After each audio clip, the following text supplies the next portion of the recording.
a choice right now, between fear and love. It's just a rock. Out of the dark night of ignorance and into the shining light of truth. Expounding reality. A population of citizens capable of critical thinking. We don't see things as they are, we see them as we are. There's a level of reality where everything dissolves into an ocean of energy. We empower our experience by insisting on our authenticity. That's very profound. Very. Expanding reality. Ooh, yeah. Welcome to Expanding Reality. I am your host, Brandon Thomas. On this episode, we have the great Micah Dank. He breaks down some astrotheology for us here about how the Bible is just basically just like a big star map. It's absolutely incredible, guys. He's also a published author with a book deal. He didn't self-publish, as he mentions in the show. He's got a 6-book series called Into the Rabbit Hole, where it's real Dan Brown. It's kind of like there's mysteries to be solved. The characters are really, really cool. And it breaks down all of this, but it's kind of woven within the tapestry of the information in the books. So he does a wonderful job breaking this down, guys. Just ahead up top, he does a lot of visual stuff in this. So if you want to go check out the video on either the website, which will be linked down below, or YouTube, you may get just a little bit more out of this if you're visual, but either way, the information's there. He does a wonderful job. Couple things for the show down in the show notes is, like I said, the website. That's where the links to all the socials and things like that will be, as well as t-shirts are linked down there. Also, we've partnered with TeePublic, so there's some really cool stuff that you guys can get your hands on to help support the show. And Rokfin, that's where premium content for us is located, as well as a bunch of crazy cool stuff. Like I said, a bunch of incredible content creators over there. There's some really cool things going on. It's like $9 a month, something like that, to get everybody's premium content. So it's a really cool value too. So after all of that, guys, check out this episode. He is incredible. Micah has been on a ton of stuff, and we're lucky enough to add him to our archives here. So enjoy this episode. So without any further ado, here we go. This is Micah Dank. All right, ladies and gentlemen, welcoming to the show, it is the great and powerful Micah Dank. How are you, dude? I'm good, man. How are you?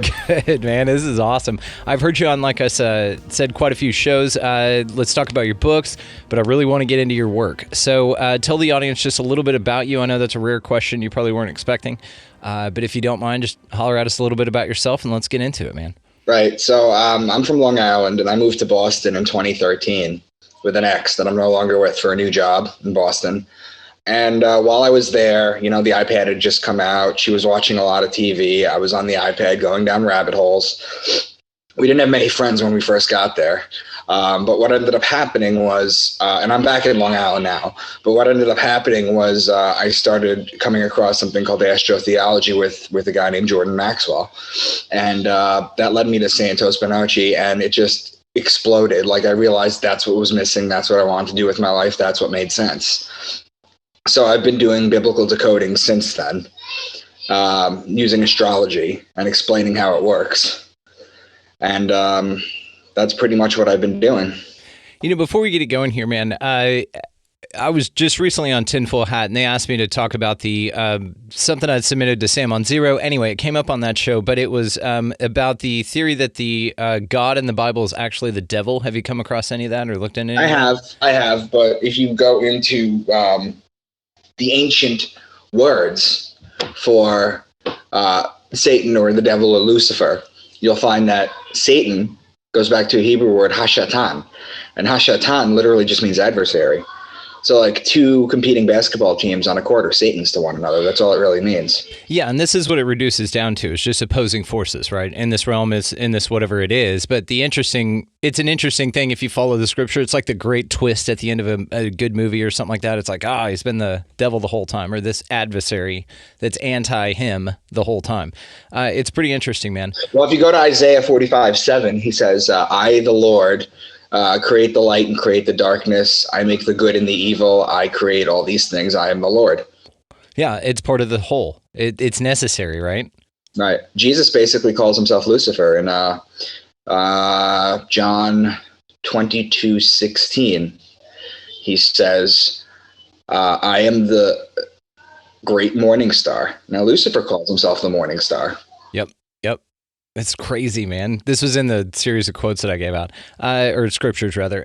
Dude, all of this is fascinating to me. I love the concept of everything in the Bible being sort of more allegorical rather than literal, and the way that you break things down is amazing. So I'm just going to get out of your way. Why don't you take over and just tell us what you got to tell us, brother? You got it. All right, I'm going to pull it up now. So this is astrotheology in the Bible. Okay, this is the zodiac wheel at the bottom. If the zodiac wheel was actually correct, I keep saying I'm going to change it. Aries would be on the left, and Libra would be on the right. Now, 40,000 years ago, there was something called the Lascaux Caves, and the Lascaux Caves are in Lascaux, France. That's why they're called the Lascaux Caves. They had some people that went into the back of the caves, and they saw things like this on the wall, which is the bull on the top, the lion on the right, the horse at the bottom. They saw all sorts of different animals. In astrology, the bull is Taurus, the lion is Leo, and the horse is Sagittarius. Okay, so they saw these things on the wall. So what they did was, and it was at the back of the cave, they brought in this astronomer and an astrologer with a computer, and what they did was they rewound the sky back. First, they carbon dated the wall, and it came out to about 40,000 years, plus or minus 5,000 years. Then what they did was they went and they rewound the sky back to what the stars would look like at that time frame, 40,000 years ago. And what they found was when they printed out that, then you put the map up against the wall, that all these animals lined up where the constellations were. Okay, so that was the thing. And not only that, but on June 21st, which is a powerful day in astrology, it's the summer solstice. On that day, and only on that day, the sun shone into the cave. Only on that day, the sun shone into the cave and bounced off the back wall where this was. So they've been setting this up. So we've known about astrology for 40,000 years. It's the ancient science. So you have some questions that you can ask in the Bible. Okay, how Jesus was able to heal the blind, how he walked on water, how he turned water into wine, why he had 12 disciples, why he was betrayed with a kiss by Judas, why he was dead for 3 days, why is his birthday on December 25th. All that could be answered with astrology, which I'm going to do. Genesis 1:14 says, "Let lights appear in the sky to separate the day from the night. Let them be signs to mark the seasons, days, and years." And that's basically what the Bible is. It's an encoded astrological, astrotheological book. That's basically what it is. Now, the first sign is Aquarius. We're going to go through the 12 signs now. So the first sign is Aquarius, which is represented by the man with the water pitcher. So anytime you hear the words son of man or baptism, because the man with the water pitcher pouring it out, this is how you baptize someone. Water pitcher, fountain, stream, river, things of that nature, they're talking about Aquarius, the water sign. Then Pisces is the sign of the two fish in the water. That's another water sign. So when you hear the words Leviathan, fish, water, they're talking about Pisces. Then Aries is the ram. And in Aries, you have March 21st, which is the spring equinox. It's a 12-hour day, 12-hour night. It's also the Passover, or the passing over of the sun over the equator. That's what it means in astrology. The sun passes over the equator. Now, in Judaism, the Passover is a story about God passing over Egypt and putting judgment on the firstborn sons. Anybody that didn't have the lamb's blood on the door. And the lamb, that's just a baby ram. Now, in Christianity, the passing over is changed and called the resurrection of God's Son. So it's different meanings, but it means the same thing. So anytime you hear ram, lamb, shepherd, ram's horn, or Jewish people, because the Jewish people are the people of Aries, that's why they blow the ram's horn to the sky, because they're the people of Aries, whereas we're the people of Aquarius. Now, Taurus is the bull, and when you look in the sky and you see Taurus during the season where it's supposed to be, you know that you need to put the plow on the bull so that you can plant the seeds so you can harvest in Virgo and Libra. So whenever you hear bull, ox, calf, cow, they're talking about Taurus. Then Gemini is the twins. It's the story of Castor and Pollux Troy, whose sister was Helen of Troy. It's the story of Achilles. So anytime you hear the words twins or brothers, you know they're talking about Gemini.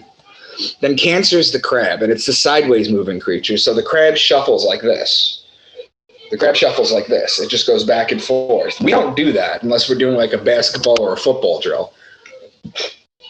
But that's how the crab shuffles, okay? It moves sideways. just as the sun rises a degree on its axis starting on December 25th. So starting on December 25th, it rises a degree on its axis. Then the next day it rises an additional. Hits June 21st. That's the summer solstice. That's the longest day of the year, the shortest night. Then for 3 consecutive days after that, it stays at that height. Then on June 25th, it drops a degree. And then it continues to drop a degree every single day until it hits the winter solstice, which is December 21st, which is the day that the sun doesn't rise above the horizon, which is why they said God's sun was dead. Okay? Then for 3 consecutive days, just like in June, it walks sideways in December.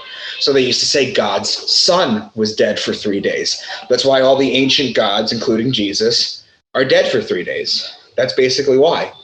Okay, and then it comes back to life December 25th. So you can look up Osiris, Horus, Mithra. You can look up all these ancient gods, and they're all December 25th. Okay, so whenever you hear the word crab or beetle, they're talking about Cancer. Now, the beetle is interesting because the beetle, the ancient Egyptian zodiac, didn't have a crab. It had a scarab, which was the ancient beetle. That's why St. Augustine called Jesus the good beetle. Okay? Then Leo is the king, the lion, the king of the jungle. The ruling planet of Leo is actually the sun. So whenever you hear lion or lioness or cub, they're talking about Leo. Leo, the ruling planet of Leo, is the sun. So when the sun is there, the kingdom of heaven is on earth, or the kingdom of heaven is near, if it's near Leo, because this is the rightful place of the sun, is in Leo. Then Virgo is the woman holding the wheat stalk. So remember before I said you plant in Taurus? Well, you plant in Taurus, and then the virgins would come out during Virgo in order to cultivate the wheat in order to make the bread for the year. So you got virgin, wheat, grain, seed, barley, words of that nature. They're talking about Virgo. Then Libra is the justice. It's the scales, it's the balance, it's the just one. The reason it's justice is because it judges God's sun as it passes over the fall equinox and begins its descent into winter, into cold, into death.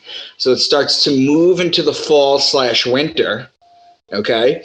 And when it was going over the equinox in the spring, in Aries, it celebrated because the sun's going back, the longer days, vegetation's gonna grow, everything. It's not like winter, cold, desolate, dark, nothing grows. But here, the sun is actually mourned because it's going to be judged, then it's going to be betrayed, and then after it's betrayed, it's going to be killed, and then it's going to come back to life 3 days later. So you have words like law, judge, justice, the just one, divorce, marriage, court, lawly things. Okay, that all that has to do with Libra. Libra's also wine or vineyard or wine press. So if you've ever been to a vineyard, okay, most people, most girls that get together and get drunk together and go to vineyards, they go in the spring when it just starts to get warm. That's like the first thing they do. But if you go in the spring, you're going to find that everything is all bare. You know, there's no fruit, there's no nothing. What you have to do is you have to go in September, October. That's when everything is lush and grown, and you can literally walk down the vines and just pick the grapes up and eat them. You can literally do that. So that's when you're supposed to go, is September, October. So wine, vineyard, wine press. So we have all law things, wine, vineyard, wine press, things of that nature. Olive oil season is also in Libra, okay? So when they talk about oil, they're talking about that. They mention a lot about the oil and the wine. That's Libra. Law and judgment, that's Libra. Then Scorpio is the scorpion, and he is the betrayer. And the reason he's the betrayer is because when a scorpion bites you, it leaves an imprint in your skin that looks like a pair of lips. Okay, it's why the mafia has the kiss of death. It goes back to that, to the ancient Egyptian times. Okay, because you'd pull the scorpion away and it would look like a kiss, but it's full of poison. So that's the betrayal, and it's why Jesus was betrayed by Judas with a kiss. See, Jesus represents the sun, and Judas represents Scorpio. Okay, each one of the disciples represent the zodiac sign. And I'm going to give you one more example before this is done. I'm not going to go into all of them, but I'll give you one more example. So the sun is judged in Libra, and it's betrayed in Scorpio. Then finally in Sagittarius, this is where the bow and the arrow shoot the sun and inflict further punishment on the sun. This is where the sun dies. And I mentioned this before. In Sagittarius, there's December 21st. That's the day of death. Anytime there's a death in the Bible, it's referencing Sagittarius, because that's the day of death. Whereas December 25th is the rebirth. The sun is born again. It comes back to life. That's why it's celebrated. So whenever you hear horse, bow, arrow, spear, horseman, they're talking about Sagittarius. And then finally you have Capricorn, okay, which is the goat. And he's the goat because he likes to climb the mountain. Now the zodiac wheel starts with Capricorn at the bottom. So if you picture the sun climbing a degree a day alongside the zodiac wheel every single day, rising and rising and rising, it starts to climb in Capricorn. Okay, you ever seen a mountain goat climb a ledge? It's crazy. Yes. Yeah. On like half an inch. They're just basically hanging off the mountain. Yeah, they got the spongy pads that help them grip. It's crazy. Yeah, so basically that's why it's a goat, because it's a metaphor. So those are the 12 signs. So now, these are names of Jesus given by the church. I didn't make this up, okay? You have a little bit of a religious background at all, or at least biblical? Yeah, my folks, I was raised as a Baptist and then did something else, but yes. Okay, so here we go. Names for Jesus. Jesus Christ being the Son, S-U-N, of God, okay? When the sun is in Capricorn, the sign of the goat, he's called the scapegoat of Israel. When the sun is in Aquarius, the sign of the man, he's called the Son of Man. When the sun is in Pisces, the two fish, he's called the fisherman of men. It's also why he feeds the masses with two fish. It's a metaphor. When the sun is in Aries, he's called the Lamb of God. These are all church names for Jesus. Okay? When the sun is in Leo, he's called the Lion of Judah. The lady holding a stalk of wheat, Virgo, he's born of a virgin and he's called the bread of life. Libra, the scales of justice, he's known as the just one.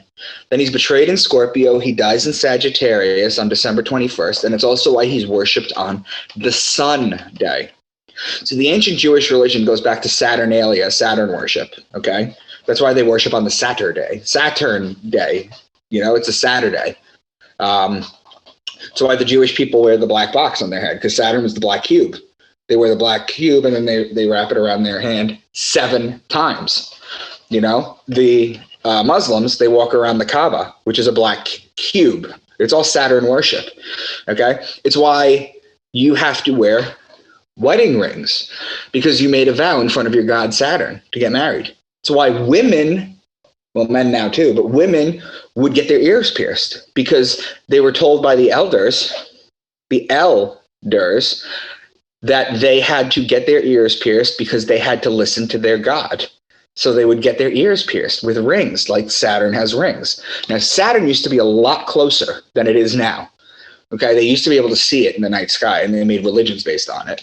But now look at this picture of Jesus over here, okay? You see this stereotypical picture that I've shown of Jesus right here? I just ripped this off the internet. You could literally do it with any other picture, but you're going to see 4 distinct things that are all going to be explained. Okay, the first thing you're going to see is you're going to see that he has the sun behind his head. Then you're going to see the 2 fingers up. Then you're going to see the heart. Heart is always outside the body, and that's a little weird. Why would the heart be outside the body unless they were trying to tell you something? And then you have the crown of thorns around the heart, okay? The sun is always behind Jesus because he represents the sun. The 2 fingers up like I'm doing right here, this is the ancient Kemetic peace sign. This is the original peace sign. It goes back to the Egyptian times. This is the original peace sign. This John Lennon victory peace sign, this is the British war sign. Notice the fingers are separate. It's separation. This is a togetherness. This is a peace sign. This is why you'll see pictures of Baphomet. You'll see pictures of Lucifer, Jesus, all these ancient characters. Okay, they all have 2 fingers up because they're telling you they're peaceful. Okay, that's where that comes from. Now, the white Jesus picture, his face right there, is actually a guy named Caesar Borgia, who was the bastard son of Pope Alexander VI. See, Rodrigo Borgia in the mid-1500s, okay? Rodrigo Borgia in the mid-1500s became Pope. He bought his way to the papacy, and he became Pope. He declared his son would be the face of Jesus. Now, before then, there was no picture of Jesus. And it's not like the Muslims where you just can't depict Muhammad because it goes against their religion. There was just no picture of Jesus before. So Rodrigo Borgia decided his son would be the face. Now, what else happened in the mid-1500s? Okay, what else happened in the mid-1500s? The printing press came out. Okay, the printing press came out in the mid-1500s, the Gutenberg press. Okay, so boom, Suddenly you could distribute pictures of Jesus, and that's why his face became like this. If you were to go to Google and you were to type in Caesar Borgia, as I spelt it on this page right here, you will see his face. You'll see it's the same exact face. They don't even hide it. It's just they expected no one to know about it. Now, the crown of thorns, okay, wrapped around the heart and the outside, represents the rays of the sun. Jesus had the crown of thorns on his head when he was sacrificed, okay? When he was sacrificed, he had the crown of thorns that represents the sun's rays. He had the nails that represents the betrayal, okay? And that's Scorpio. And then Sagittarius, where he was killed with a bow and the arrow, it becomes a spear. That's why he gets hit with the spear of destiny at the end to check if he's dead. It's the bow and the arrow. It's Sagittarius checking to see if the sun is dead. Okay? Now, the heart outside the body is interesting. Have you heard of the human toroidal field? Yes. That's what it is. So for people who don't know what the human toroidal field is, it's 6 foot expanding outside of your body, encasing you. It looks like an apple. It's an electromagnetic gradient, okay, that allows you to communicate with other people on a submolecular level. When people sneak up behind you and you know they're there, it's because they broke your toroidal field and they came into your personal space. That's why they knew this. They knew this. This is not because you're psychic or anything. And the interesting thing too about that too is that with the not with the toroidal field. No, yes, with the toroidal field. That's why the elites are trying to keep you 6 feet apart during this pandemic. It's to isolate you.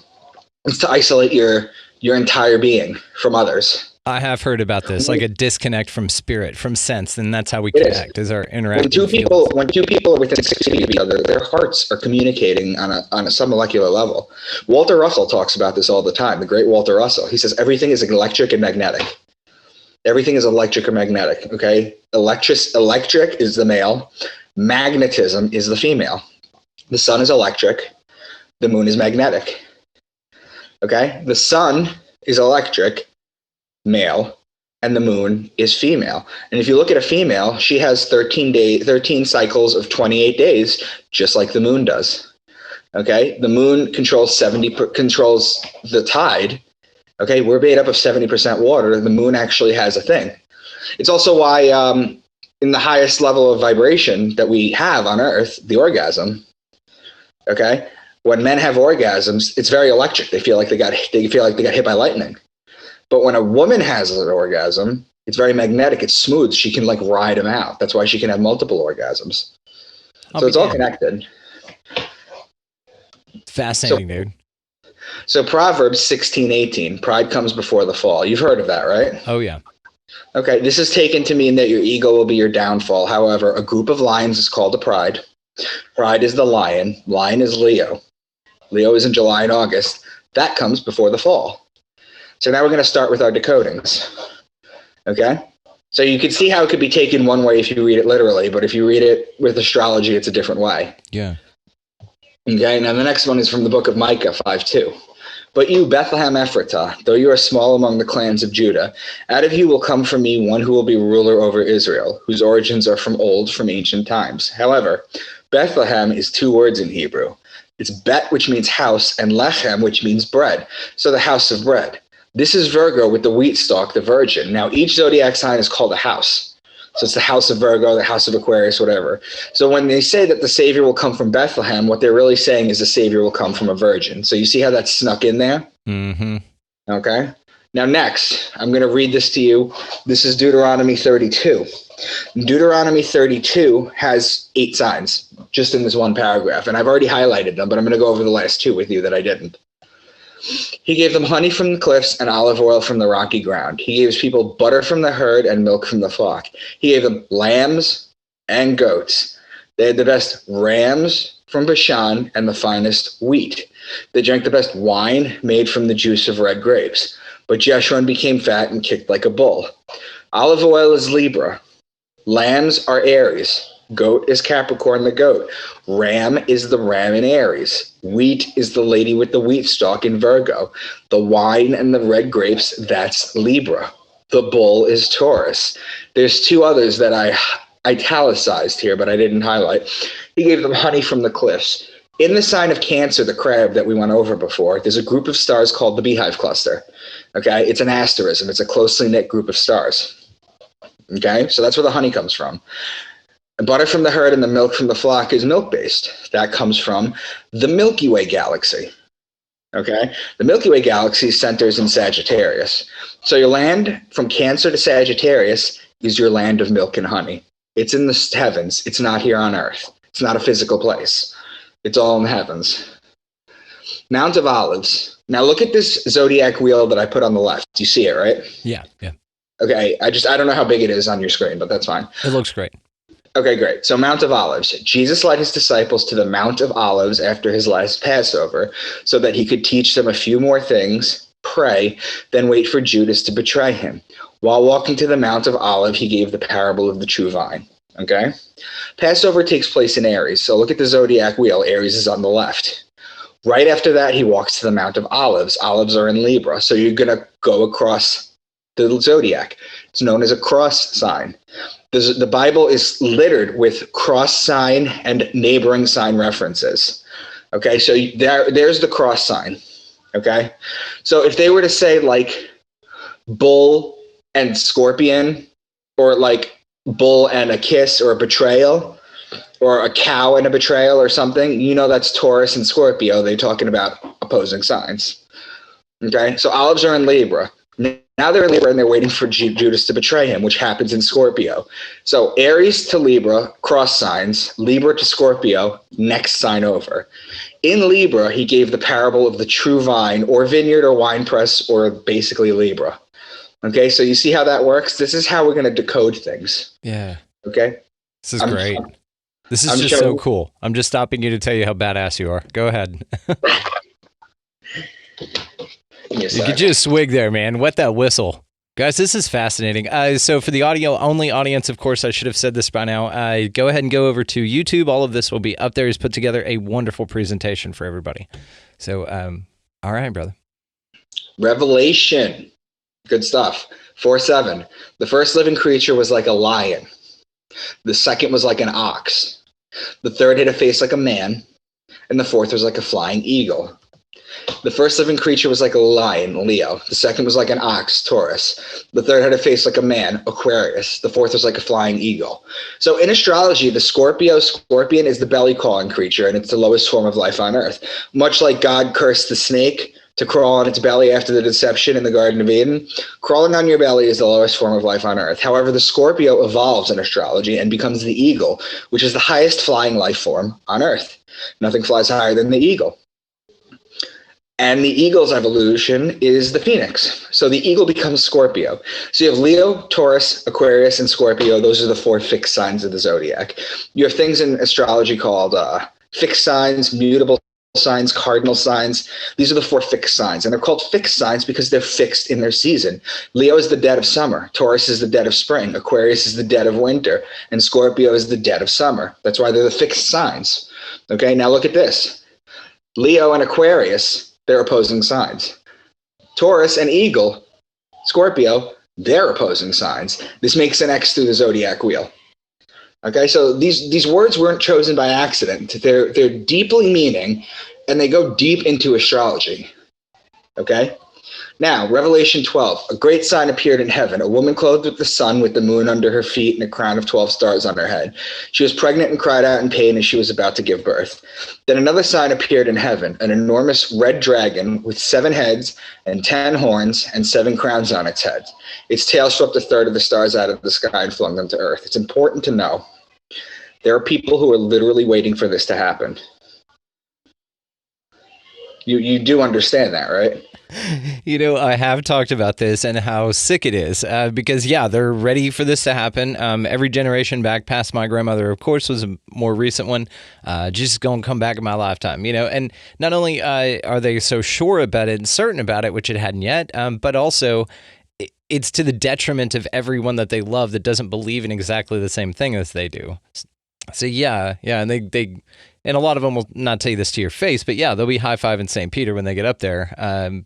Just to be in the house, you know, they'll say you right out. It's crazy. Mm-hmm.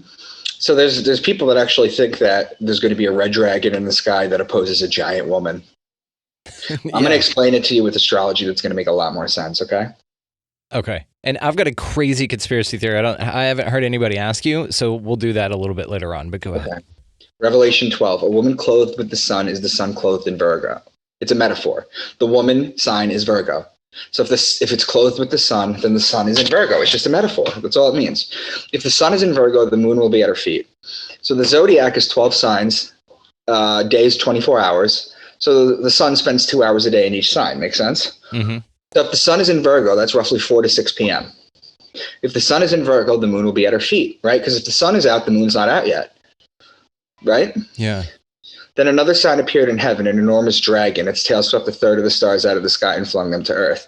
The constellation Draco is the dragon. Its tail goes from Aries to Sagittarius, which is 4/12 of the signs, or 1/3 of the stars out of the sky. Doesn't that make a lot more sense? Yes, yes. It's all star stuff. You look at the constellation Draco on the left, you can see its tail. It's enormous. Yeah. So I've given examples of astrotheology in the Old Testament as well as the New Testament, and I've been accused of cherry-picking verses from the Bible to prove a point. Up until now, that makes sense. So let's take a much longer passage and see if there's any astrotheology in it as well. I'm going to talk about the book of Job real quick. Are you familiar with the book of Job? Not as much as you are, but go ahead. So do you know who Job was? No, go ahead. Okay, so Job was a righteous man. Okay, he was a pious man, and he had family, he had animals, he had land, he had a home, he had everything that you could want back in the day. Satan goes up to God and says, if you start taking away his things, he will curse you. So God takes the bet. Little by little, he tells Satan, you can do whatever you want to him, but you can't take his life. So little by little, Satan starts removing things from his life. His animals get sick and run away. His family dies. So finally, he still believes in God. So he cries out to God. Okay? He cries out to God, and God replies, or God responds to him, or so they'd let you believe. God replies to him. This is supposed to be the actual words of God. Okay? So let's do it. He says, can you lead forth the Mazzaroth? That's the first thing he questions him. Now, the Mazzaroth literally means the zodiac in Hebrew, so there's no questioning that. Mazzaroth over time becomes Mazalot, which survives in Judaism today as Mazel Tov, which is good fortune from the stars. Okay, and you know how old Mazel Tov is. So you can only imagine how old the word Mazzaroth is. So what's the Lord's challenge to Job? He says, can you bind the chains of the Pleiades? Can you loosen Orion's belt? Those are obvious metaphors. Yep. Then it gets a little more encoded. Can you bring forth the constellations in their seasons or lead out the bear with its cubs? The constellations are the zodiac above. The bear and its cubs are Ursa Major, the Great Bear, and Ursa Minor, part of the Big Dipper. Who can tip over the water jars of the heavens? That's Aquarius. Do you hunt the prey for the lioness and satisfy hunger of the lions? That's Leo. Who provides food for the raven? That's the constellation Corvus, which means raven, and who borders on Virgo. Do you watch where the doe bears her fawn? Mriga, meaning deer, is located in Orion. Who let the wild donkey go free? That's Acellus Borealis, meaning donkey, and is located in Cancer. Will the wild ox consent to serve you? This is Taurus. You see where I'm going with this, right? Yeah, yeah. Okay? The wings of the ostrich flap joyfully. That's Lambda Achille or Al-Thaliman, which means two ostriches in Arabic. Do you give the horse its strength? It laughs at fear, afraid of nothing. It does not shy away from the sword. The quiver rattles against its side, along with the flashing spear and lance. I mentioned spear before. Mm-hmm. Okay? This is Sagittarius with the bow and the arrow. There's two important mentions in the Bible of the spear. Well, there's many, but there's the two most important. Is you're talking about Jesus being pierced with the spear. The two most important murders, Jesus being one of them. And what do you think the second one would be, if you had to guess? The murder of the author's integrity by not following through and sealing the deal on some of these inaccuracies. I would say Cain and Abel, the first murder. Oh, I didn't know he yeeted him with a spear. Okay, cool. No, he didn't hit him with a spear. He hit him with a rock. But the name Cain in Hebrew means spear. Oh. So they embed these metaphors in there. This is constant unpacking that you have to do. Is it like a walking cane? Like it's the same thing? Long piece of wood? No. That's a play on words. Okay. So then he says, does the eagle soar at your command and build its nest on high? That's Aquila, which is the Latin name for eagle and is a constellation a few degrees above the celestial equator. Finally, he says, can you pull a Leviathan with a fish hook? That's Pisces. I mean, that's his whole challenge. His whole challenge is, do you know the stars as we know them? Damn. So did he pass? No, I mean, basically, I put in the decodings at the end, but who provides food for the raven? Do you watch where the doe bears are fawn? Who let the wild donkey go free? If you were to read this, you would think, oh, he's challenging me about my animals. Yes. Yeah. But it has nothing to do with that. They're just talking about stars and constellations that they had. So Okay? what is the purpose for incorporating analogies about the heavens into a biblical text? So you have to understand is that absolute power corrupts absolutely. Definitely. Okay, what you have to realize is that what the ancients, we take for granted that we have a computer or a phone that could tell us the date, the time, the hour, the month, the year. The ancients didn't have that. They didn't know when. It's a big joke with Game of Thrones. Winter is coming. Yeah, that was a big deal. Winter is coming. That was a big deal. You had to know when to plow, Taurus, because otherwise you were not gonna get the bread and the wine or all the food at the end of the year. You were gonna starve. And if you planted too late, it wasn't gonna grow in time. If you planted too early, it wasn't gonna grow at all. So what they did was they basically included in the Bible, or basically they wrote the Bible this way to encode all this information. Okay, because this was the sacred information. This is what kept you alive. The Bible is basically a farmer's almanac. That's what it is. It's a farmer's almanac that tells you the properties of each star, the properties of each constellation, where you could find one. And so it was encoded in story form to be hidden, right? Well, the ancients, you got to understand, is that before 325 AD, okay, before Constantine unified everyone under Christianity, ancient Christians were called helio-Gnostics. And helio-Gnostics is a combination of two words. It's helios, which is Greek for sun, and Gnostics, which means knowers. They were sun worshippers. Okay, they knew this. It was at 325 AD that they unified it under Christianity and made it literal. The ancients weren't reading this like that. Okay, the ones that could read.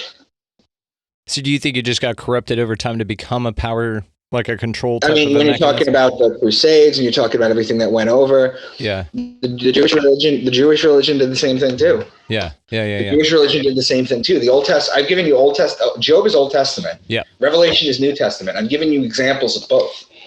We're going to go into the book of Matthew, where I'm going to decode it line by line. Okay, hell yeah, let's definitely do that. I just find it fascinating that all of a sudden it went from being something so very useful to everyone to only useful to the people that believed in the fake part of it. Right. All right, so you were talking, all of a sudden you're in a car. What happened? Transporter kicked you down there? So I'm with my wife and my in-laws and my nieces and nephews, and their cousins are over. So there's like 7 people, all under 10 years old, that are just like screaming and headbanging and running into each other. They're screaming. I'm in my nephew's room. When I shut the door, it's hot as balls in there. I'm dying. And I needed a change of pace, plus I wanted to have a cigarette, so... I love this. It's fine. This is like one of the coolest things about podcasts, and no one listening or watching will have, any difference other than we told them, right? And now you're in a car for the video audience. So you guys go check this out on YouTube for sure. As I've already said, he's done a wonderful job. Let's keep it going here, man. This is awesome. Let's keep it going. We're going to go... Hold on a minute. Great presentation too, by the way. I just got to compliment you on it, dude. You did a hell of a job. Oh, dude, this is like the 100th time I've done this. Well, we appreciate you coming on this and telling us all again. All right, you nailed it. That's exactly where we're at. All right, let's kick this story back off, man. This is fascinating stuff. Questions to the beginning, okay? How Jesus was able to heal the blind. Well, we're talking about the Son of Man, Jesus, the living flesh. The man comes up to him who was blind, and Jesus puts his fingers on his eyes, and he could see. However, if you're talking about the Son of God, S-U-N, sun does the same thing. When it goes down at night, it takes away your ability to see. And then when it comes up in the morning and it touches your eyes, suddenly you have sight again. Okay? So how he walked on water. Have you ever gone fishing? You ever seen a sunset on a lake before? Yeah. That's how the sun walks on water. How he turned water into wine. So basically, do you know why God is considered a man? Always. It's always a he. And Mother Earth is always considered a woman? No. It has to do with God's sacred fluid, the rain that comes down on earth. In Hebrew, the word is shemen. We get the word semen from it, the sacred fluid. Okay? So God's sacred fluid comes down from heaven and impregnates Mother Earth. And from her belly, all forms of life and vegetation grow, right? Right. So you have April showers bring May flowers, okay? That's in Taurus. We know that. April showers bring May flowers. So what happens is it rains in Taurus, and then when you plant, and then it continues to rain throughout the year, and then eventually you pick the grapes and you crush them. That's how you turn water into wine. You know, the other interesting thing about that fluid deal, have you heard of John M. Allegro's The Sacred Mushroom and the Cross? Oh my God, yeah. Right? I mean, that's fascinating because it shows well, that... if you're talking about the sacred mushroom, yeah, the word manna, okay? Yeah. In Hebrew, manna means what's this? They would point to it and say, what's this? It was a round white thing on the floor. They ate it and they'd be able to talk to God. It's a mushroom. Yeah. That's what they were doing. Kind of like the allegory of Santa Claus with the emanating mascara. Terence McKenna goes into it quite a bit too. Yeah, for sure. Yeah. That's cool. It's just when you talk about God's fluid, that's part of the thing that I think John M. Allegro, wasn't he one of the guys that deciphered the Dead Sea Scrolls, and that's how he came up with this? He was a priest, wasn't he? Oh, he was ostracized for that. That's right. And so this is one of the interesting correlations. They tried to bury it. They tried to bury that. Yeah. You know, ever since that boy, that son of a goat herder, found those clay jars in the cave with the Dead Sea Scrolls, it's been nothing but issues for everybody. Yeah, that was in the 40s, right? Yeah, it was right before Israel. I think it was 46 or 41. Yeah. I mean, it's just fascinating how new things can come to light like that, and people who have really rooted down won't see any of it. Like, it won't shake their faith at all, even though it was written, earlier, right? In some of the biblical texts? Yep. So it predates that stuff. So actually, that's the better wisdom. If you want it, you want to get closer to the person that got the word in telephone first, because that's when you're going to hear it the clearest, right? Right. Okay. So, apologies, man. Go ahead. That was just an interesting thing between that and the sacred fluid. So why he heard... Hold on, let me maximize this. So why he had 12 disciples. We went over that, right? Yeah. And the other interesting part is that biblical verse about how Jesus walks among his disciples. He walks around with them. And that's the sun traveling through the zodiac. It is. So why he was betrayed with a kiss by Judas, we went over that. Mm-hmm. Why he was dead for 3 days, we went over that. Why is his birthday on December 25th, we went over that. All this stuff is astrology. Okay? But it doesn't stop there. It's not just random passages in the Bible that can be decoded this way. This is one of my strongest decodings. We're going to go through the entire book of Matthew to show how deep this runs. Now, I picked the book of Matthew because it's the first book of the New Testament. I could have done any of the Gospels, to be honest with you. But I did Matthew. So if you look on the left side, hold on. So you did this with the book of Matthew, and you said you could do it with others. Have you done it with others, and you're just presenting this one with us? Yeah, I can come back with you and do 8 to 10 different books, including the Enuma Elish, which is the Babylonian creation story, which isn't even a gospel text or a Gnostic text. Damn. You know, it's the Babylonian creation story. It's all done with astrology. Yeah. So what I've done here is I've put the zodiac wheel on the left, and I've highlighted areas so you could follow along. Okay? Mm-hmm. So Matthew 3:2, repent of your sins and turn to God, for the kingdom of heaven is near. Now, each gospel begins at one of the 4 major points of the zodiac and ends at one of them as well, like the solstices and the equinox. When the solstices and the equinox connect, they form a cross through the zodiac wheel. That's the cross of God's sun that he lives and dies on. The kingdom of heaven is Leo, whose ruling planet is the sun. I mentioned that before. Now, this is the only sign that the sun rules over. Okay? So, this is the firmament between Cancer and Leo. It's the beginning of the kingdom. There's a saying in the Bible that says the firmament shows God's handiwork. The firmament, a lot of people take it to mean a dome over a flat earth. It's not. That's how the Christians believe it. It's not that at all. It's the dividing lines between signs. The firmaments are dividing lines between signs. Now, the next passage, Matthew 3:4, John's clothes were woven from coarse camel hair, and he wore a leather belt around his waist. Okay?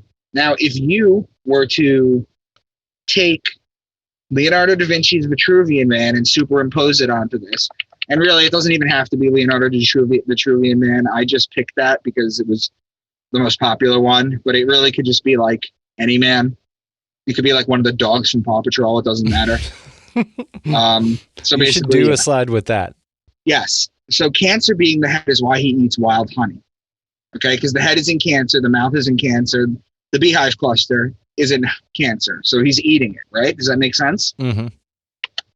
Lower on the body, you get the clothes made out of camel hair, or camelopardalis, which is in Gemini. So right now you have the head and the upper body so far. Moving a little lower on the body, and you'll get his midsection, which is where you would wear a belt. Taurus represents the bull, and the female is the cow, which is where you get the leather. Regarding the belt part, Orion's belt sits between Taurus and Gemini.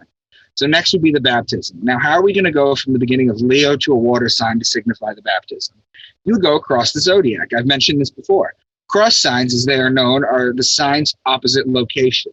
For example, Aries and Libra are cross signs. This is very important. The sign's two most important signs are its neighboring sign and cross sign. That goes for astrology. That also goes for the Bible. I've shown you how everything is all cross signs or neighboring signs. That's how you know they were encoded this way. If it was just to go from one random sign to another, you could say there's no pattern. But there's a pattern in everything that you look at. Okay, you just went from Cancer to Gemini to Taurus. Those are in order. Okay? Next. Here we see how it makes a leap from one firmament to another.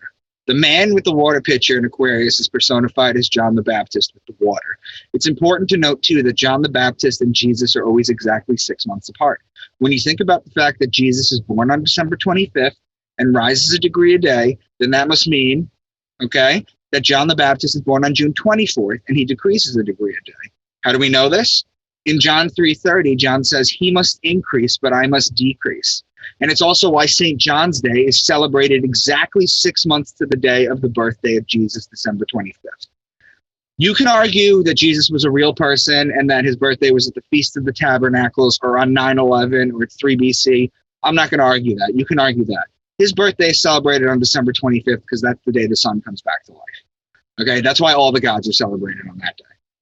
Okay, now, this is the temptation of Jesus. You remember he's tempted by the devil in the desert? He's there for 40 days. We're starting on July 24th. That's the firmament. So that's simple. Just count 40 days. Okay, 40 days from July 24th. That's September 2nd. Okay, September 2nd happens to be Virgo, right in the middle of Virgo, the bread. So what happens? What do we see next? What does the devil say? Matthew 4:3. If you are the Son of God, tell these stones to become loaves of bread. Here we see mention of the bread, which tells you the sun's in Virgo. The next passage is Matthew 5:17 and 22. I did not come to abolish the law, and if you were even angry with someone, you are subject to judgment. Okay, this takes place in Libra. So you went from Virgo to Libra. Those are connecting signs. Okay? Matthew 7:9-10. If your children ask for a loaf of bread, do you give them a stone instead? So once again, they're talking about bread, which is Virgo, so they go back a sign. Matthew 7:15-16. Beware of false prophets who come disguised as harmless sheep. And can you pick grapes from the thorn bushes? The sheep are the ram in Aries, and the grapes are in Libra. Once again, those are opposing signs. Moving along, Matthew 13. Later that same day, Jesus left the house and sat beside the lake. The story now moves from Libra to the barrier between Aquarius and Pisces, as he's right beside the lake where the two water. Its cross sign is Leo Virgo firmament, so you can talk about Virgo. Virgo the wheat. Okay, so as it's across from Virgo, is it ironic that the next passages from Jesus, the next parables, are the wheat in the weeds, the mustard seed, and the yeast? Okay, so moving right along, next is the fishing net parable. So we go back across the zodiac again to hit Pisces. Then Gemini is the sign of two men, technically twins. However, there's a short mention of brothers in the next passage.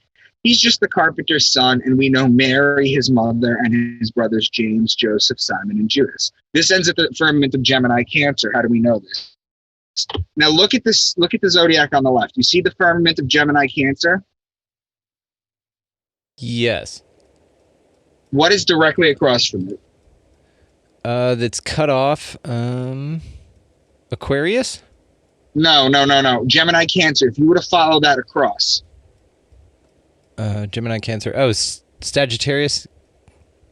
And Capricorn, right? And Capricorn, yeah. Right? Now, what's the firmament day in Sagittarius that I keep talking about? The 25th.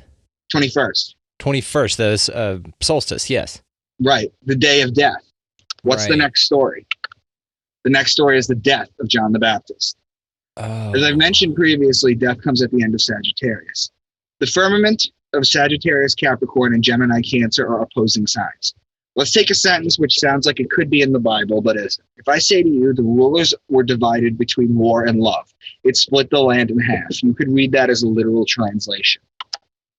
Or the ruling planet of Aries is Mars, who's the god of war. The ruling planet of Libra is Venus, who's the goddess of love. There is your war and love. And if you see what I did with the zodiac, it literally splits the land in half. Yes. Damn, that's cool. So that's how they write this stuff. That thing that I just came up with, that's how they write this. That's how this was written.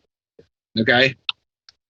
Now, Matthew 14, 17, and 32. But we only have 5 loaves of bread and 2 fish. The bread is Virgo, and the fish are the 2 fish in Pisces, the 2 fish. Those are opposing signs. It's why he feeds the masses with 2 fish. It's the sun in Pisces. It's just a metaphor. Then this is the cross of God. This is what the cross looks like when you put the solstices and the equinox together. This is what the cross looks like. And this you see with the cross with the circle around it. You see that on a lot of churches as well as a pagan thing having to do with the You see it zodiac. behind Jesus' head. Sometimes he'll have the sun behind his head with a cross. That's all it means. We were just in Virgo, and now next is Libra, which is law and wine, remember, and oil. What stories do we get now? We get the story of the temple tax, the unforgiving debtor, divorce and marriage, and the parable of the vineyard worker. Okay? So we're in Libra now. Next is Scorpio. This is where Judas betrays Jesus with the kiss. And then here's Jesus crucified on the cross. So you went Libra, Scorpio, Sagittarius. Okay?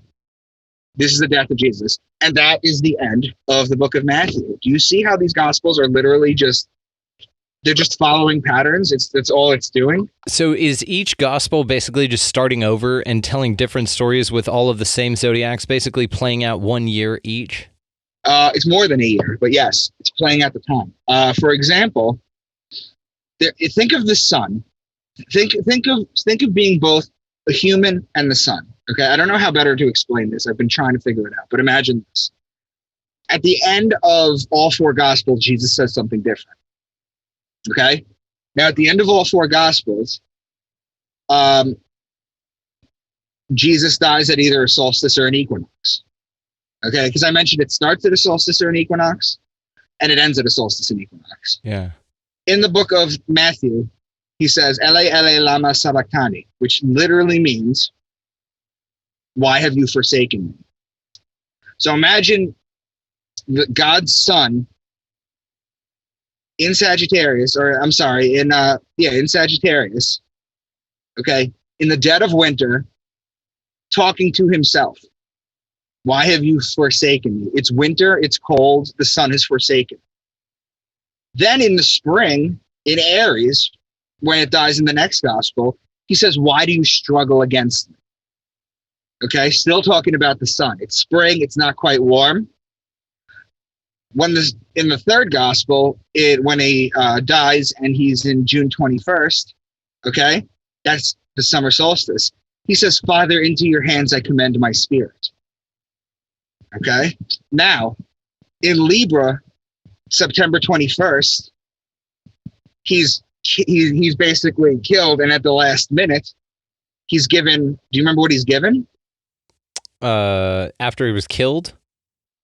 No, not after he was killed. Like right before he was killed. The crown of thorns. Right before he gave up his spirit, he was given a branch of wine. He was given a little branch of wine. He took a sip of it. That's Libra. Libra's the wine. And what did he say? He said, it is finished. Now, a lot of Christians will sit there and say, my work here is finished. Yeah. Well, But when he says it is finished, he means that the grapes are done. If you wait any longer, it is finished. If you wait any longer, it's going to turn into vinegar. It's fascinating, man. It correlates so well. This is what's so crazy about it. And this isn't the only tale like this. I mean, you've already mentioned, the Egyptian Book of the Dead. A lot of other folks have looked at the stars in this way and anthropomorphized a story on top of it. Now check this out. I got a couple more slides for you. Yeah. This is new. Okay. This is Solomon's temple. Okay. Everyone believes Solomon the king was real. He wasn't. Solomon is a combination of three words. Okay. Sol, which is sun in Latin. Om, Buddhism, that's the sun. On, O-N, is the city of Heliopolis. It was known as the city of light. Okay. It's why to this day, when you go into a bedroom and you want to become enlightened and turn the lights on, like the Greek city of light, you have to turn the lights on because it goes back to that. What? Okay, so that's Sol, Om, On is three names for the sun. This is his temple if you were to build it out as the Bible instructs, as far as the cubits go and everything. Do you see anything interesting about it?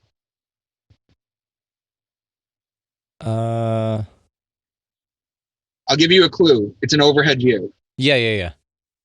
I mean, the stone chambers are what stand out to me. So, I mean, why are there a bunch of stone chambers in there? I'll explain it to you right now. Okay. Yakim and Boaz, those are the testicles. The porch is the base. The holy place is the shaft. The holy of holies is the head. Oh my God. The store chambers are the uterus. It's a dong. Going into a woman. A vagina. Sex magic. That's now I can't unsee it. Thanks a lot, dude. That's crazy. It's made with sex magic. This is what it was. And those two entrances right there, that's where the ovary drops the egg. Huh. It's just a big penis and vagina. Mm-hmm. It was made with sex magic, as all the ancients were. Obsessed with sex. That's crazy. So Solomon wasn't real, and this was his temple. So the description of this in the Bible is basically like old porn? Like how they would analyze, They explain how, do you see how on the bottom right it says cubits? Yeah. Okay, this is an actual mapped out thing of how they built it. This is how they explained it for Solomon's temple. So was the temple real? I would argue no. Okay, and that's why I'm saying it was blueprints to build a temple that was never built, but had you followed the blueprints, it's like a code, then it's like some sort of, like you said, sex magic. I mean, it just turns you out with a dong and a vagina. That's interesting. Yep. Huh. So next, you'd agree that there's astrology in the Bible at this point, right? Mm-hmm. Yeah, all the way from, and it's like I was telling my wife, I was like, your work, excuse me, is just like Zeitgeist only like ramped up to like 1 million, dude. You take that idea and that understanding, which already got those wheels turning, and you answer a lot more about it in way more detail. So thank you for the extrapolation on the work. It was like a curiosity in my mind, but the way that you talk about it is fascinating, man. You're brilliant at this. Thank you. And I'll never get tired of hearing that. I really appreciate that. Yeah, no, it's really, really well done. It's very smart. So do you know why the Christians, the Catholics, they think that, or they're told that astrology is the devil and it's not real and has nothing to do with the Bible? Is it the same reason they're not teaching kids cursive in school anymore, so they can't read the Declaration of Independence? It's kind of like one of those things to where they'll just take away your ability to understand that information.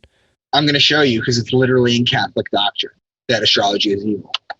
Roman Catholic Catechism 2116. All forms of divination are to be rejected. Recourse to Satan or demons, conjuring up the dead, or other practices falsely supposed to unveil the future. Consulting horoscopes, astrology, palm reading, interpretation of omens and lots, the phenomena of clairvoyance, and recourse to mediums all conceal a desire for power over time, history, and in the last analysis, other human beings, as well as a wish to conciliate hidden powers. They contradict the honor, respect, and loving fear we owe to God alone. Damn. They're flat out telling you it's evil. It's not evil. But this is kind of something that we find out about, like conspiracy theories or something like that. Whenever they're trying to shut this stuff down, that's how you know that you're onto something with this. Right. Yeah. That's where you know the truth is and what they censor. Now, are you a basketball fan? I'm not. Do you know anything about basketball? I know that you take that little ball and you just shoot it in the hoop. Please, shooty hoops. So I mentioned before that the story of Phoenix is basically the story of Jesus, right? Jesus as the sun, S-U-N. It's a flaming ball that dies and is reborn from its ashes, right? Like the Phoenix Suns? That's why they're known as the Phoenix Suns. I guess I do know stuff about basketball. Okay. Look at that. Now, what's the women's Phoenix? What's the women's Phoenix team? The Mercury. Mercury is the ruling planet of Virgo, the only woman sign. So you see how they do embed it in modern day things. They just don't tell you about it. Yeah, no, this is definitely like the movie Mercury Rising or something like that. Yep. Now, do you remember the movie Face Off? Yeah. Nicolas Cage and John Travolta. What are their characters' names? Oh my God, yes. It's Castor Troy and his brother was Pollux Troy. That's Gemini. Dude. Okay? What about Travolta? His name is Sean Archer. That's the bow and the arrow. Okay? They're opposing signs in the zodiac. Son of a bitch. This is fascinating, dude. Do you remember the Cranberries? Yeah. That was my first Zombie? CD. What's that? Remember the video Zombie? Yeah. She's painted gold like the sun. Her headdress that represents the rays of the sun. Now you might think that I'm stretching it on it, but look at this. The very next scene, the sun is on the cross, and you have all the little cupids or Sagittarius down there with the bow and the arrow killing the sun. They build this stuff into it, into music videos, into everything. If you think astrology is not being used by powerful people to this day, it is. No, it definitely is, and I've had, like I said, we've definitely got our hand in astrology over here at the show, and several people that I've talked to have said that millionaires don't mess with astrology, but billionaires do. Yeah, that was actually J.P. Morgan said that. Yeah, and he said that in the early 1900s before they were even billionaires. If you don't consider Rockefeller a billionaire back then. Insane. But yeah, no, there's definitely something to this. I'm fascinated by why they encode it in stuff around now. Is it just kind of like a haha or? Yes, that's exactly what it is. That's exactly what it is. It's that these buffoons are taking this book literally, or this thing literally, when in reality it's just an encoded star. And I explained why it's encoded. It's encoded because this is survival. You have to know this. Yeah. You have to know this information. You need to know what to do with all the signs. And then you got the Catholic Church telling you that it's evil and dog shit. It's nonsense. Were you raised religious? I was very Catholic. religious, actually. Catholic? No, Jewish. I was raised very religious, and I never took to it. And I never could understand it until I got involved with this stuff and started figuring things out on my own. So you think this goes for all religions? Like the way that they're holy does. books I went are through written? the Old Testament and the New Testament. I'm going through the Quran right now. It's going to take me a little while, but yeah. Wow. It's the same stuff. I'm already a tenth of the way through the Quran. It's the same stuff. I've done the Enuma Elish. That's the Babylonian creation story. It's the same stuff. It's the same shit. I mean, the Glasgow Caves 40,000 years ago. We've known about this 40,000 years ago.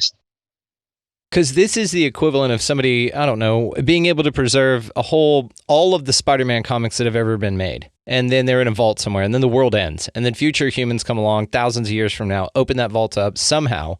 They're able to read through it, and they go, oh, this must have been a real thing. This depicted real things happening. And then they, either take it as mythology and build it into their lore and then just continue on with the story as they interpret it later. Or they just go, well, that was just a story. And that's something that you're trying to point out here. Well, you're successfully pointing out here, man. Well, let's point this fact out, okay? During the age of Taurus, okay, you had the Egyptians. They were the most prevalent people. They left us the Book of the Dead. They left us hieroglyphs.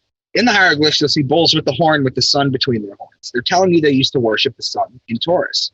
They were the people of Taurus. They start to fade. The Jews come around in Aries, and the Jews blow the ram's horn because the ram is Aries. Okay? Moses goes up to Mount Sinai, which incidentally, Sinai is a combination of two words. Sin, which means moon god, and Ai, which means mountain.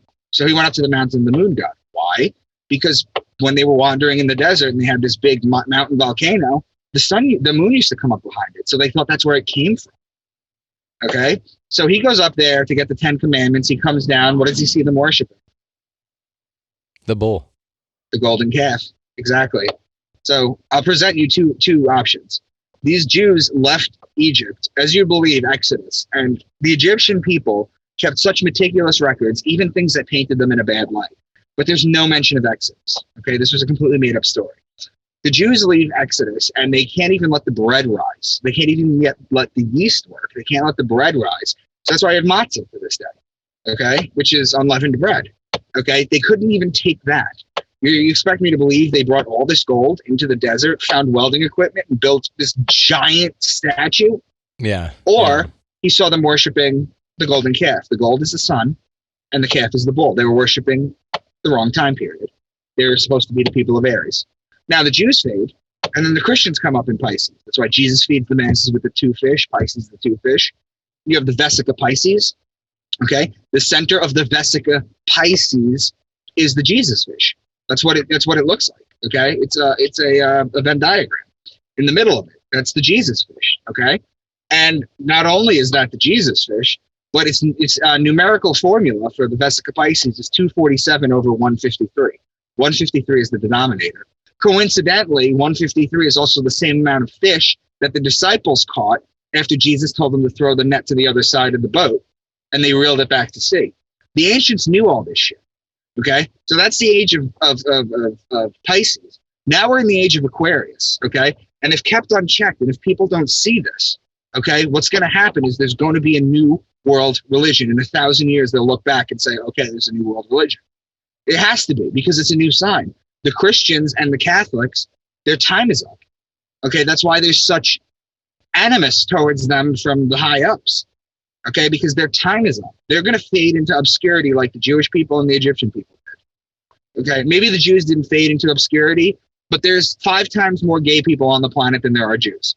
So let's just say that. And that's basically it. That's my thoughts on it. I think that the new religion is going to be merging with machines and transhumanism, the sign of the man. Aquarius. I think it's going to have something to do with UFOs. And the alien worship, because it's already kind of getting to this point where it's kind of its own religion anyway. It's crazy. Yeah. But I do see that integrating with transhumanism, and I don't disagree with you that that's definitely part of it, for sure. Right. See, now what I've done is, you think I've gone through a lot of information? I really haven't. What I've done is I've written a 6-book series. I have a publishing deal. Okay, I didn't self-publish this. I have a publishing deal. I have a 6-book series that came out called Into the Rabbit Hole, where I talk about conspiracies, where I talk about how astrology takes over, all these decodings, more decodings. You know, it's a fiction. They're very Dan Brown thriller-likes. There's a lot of cryptograms, anagrams, things for the characters to figure out. The stories are funny. They're interesting. The characters are young wise asses. It's funny. It's a good series, and I'm currently right now trying to get it turned into a TV show. But I would suggest that anybody that's listening, find me on Twitter at Real Mr. Dank, Facebook or Instagram at Micah Dank. On Facebook, I have a group, Micah Dank Into the Rabbit Hole. Reach out to me. I sell signed copies, or you can get them from Amazon. You reach out to me or you friend me, I'll send you some of my best videos that I've done. Because I've done a ton of other works just besides the Book of Matthew and this. Yeah. No, I'm very interested in all of that stuff. I will link, of course, all of the ways to find you down in the show notes. Micah Dank, dude, I can't thank you enough, man. So let me leave you with a real quick thing, and then let you ponder on it. So what do you think about a conspiracy theory that there's been a secret society that's been planning to run the planet forever, and they succeeded a few thousand years ago? But what they did was they planted documents and planted a book, right, that became the Bible, but it only became the Bible because they wrote it. And so then, therefore, there's been generations of people within this line kind of following the Bible as it goes, enacting small little things to bring about the things happening in Revelation to be the ultimate power and control. I 100%. I've never met somebody that agree with that. I 100% think that because people can point to the Bible and say like Luciferase 666 or whatever is real, is coming out, does not mean that the Bible is foretelling things and it's a living thing. It just means that the people have been in charge long enough that they can literally manipulate world events in order to, you know what it's like to me? It's like Nostradamus' quatrains. Yes. Trying to figure that out. Everybody's looking for how it fits in. But that's not how it is. They're actually, the Bible was written a certain way. It was written by people 4,000 years ago, 2,000 years ago. And it had a lot to do with how they saw the world at the time. So that's why you get a lot of don't eat shellfish and talking donkeys and all sorts of weird shit in the Bible. Right. But yes, they absolutely can just sit there. They could be like, okay, they could name the product Lucifer is and be like, oh yeah, that's why every generation of Christians swears we're in Revelation the end of time. Yeah. And this is something I've been thinking about recently. So I'm grateful that you're here to answer this, because it was something that, like I said, I was thinking about. And it just seems interesting that if I was this cult, you'd play this long game thing out. I mean, that's an option. Or that book was written, it is exactly what you're saying it is, more of an astrological, which I don't disagree. I think that's really strong evidence. And then people made it into a religion where therefore they govern a ton of stuff, has to do with this becoming an actual tulpa of a religion because of how real people have made it, even though it's much less what am I trying to say? Literal than they're taking it. But then if you were either to create this in the first place or to come about it later, come into some power, let's say around the time of the Industrial Revolution or 100 years or so before that, and then you start enacting all these things because you're a long game 4D chess player, and you can see that eventually your great-great-great-grandkids will be down the line with a blood oath, making sure that they enact Project Bluebeam later on these people as the Revelation foretold. Because then how this ties in, of course, then to Bluebeam or Revelation being a self-fulfilling prophecy rather than just a story, or somebody taking it as that, would be like, then now we marry the idea of the UFOs becoming the next religion with the ascension process of the revelations of the Bible. People wouldn't be able to discern the difference. Well, you do understand is that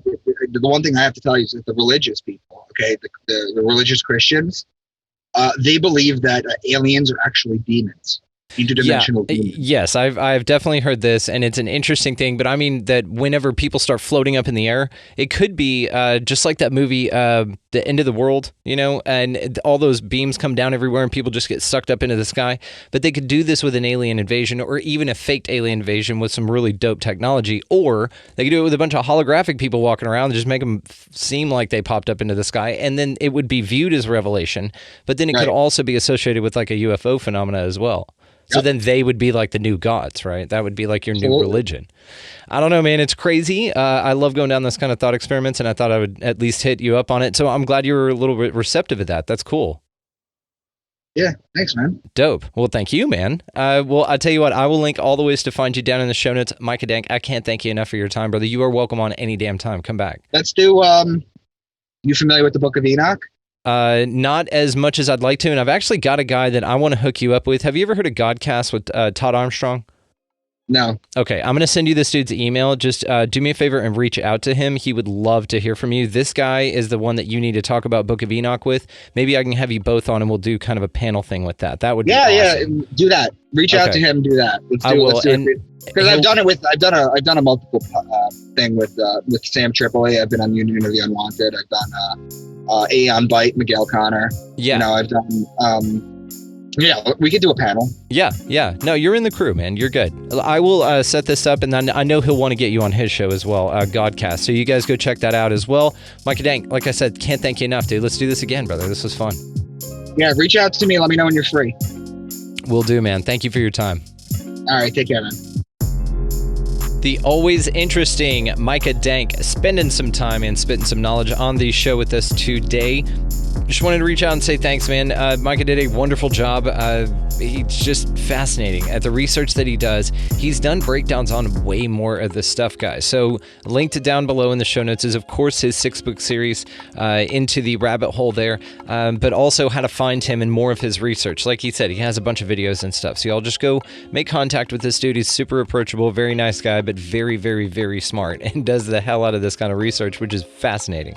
So go down there, find that. In the show notes as well is the music that you're listening to underneath this. My good friend Vinny the Saint. Go down there and check out more of his music, guys. He does some awesome stuff, and he lets us do this for the show.